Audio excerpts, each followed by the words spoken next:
hello आइए दोस्तों, दोस्तों, आप सबके बीच में बहुत प्यारा सा बोलिए देख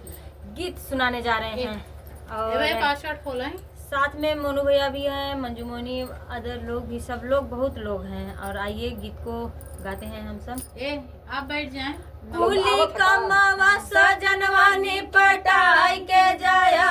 कुली कमावा सजनवा ने पटाई के जाया, मोर बलमुआ हो मोर सजनवा हो जो नारी बोवाई के जाया, मोर बलमुआ हो जो नारी बोवाई के जाया, जो नारी के जाया हो बोवाई के जाया, हो बोवाई के जाया, मोर बलमुआ हो जो नारी बोवाई के जाया, मोर सजनवा हो जो नारी बोवाई के जाया, जो नारी बोवाया राजा बड़ा निक कैला, जो नारी बोवाया राजा बड़ा निक कैला, मोर बलमुआ हो जो नारी गोड़ाई के जाया, मोर बलमुआ हो जो नारी गोड़ाई के जाया, जो नारी गोड़ाया राजा बड़ा निक कैला, जो नारी गोड़ाया राजा बड़ा निक कैला, मोर बलमुआ हो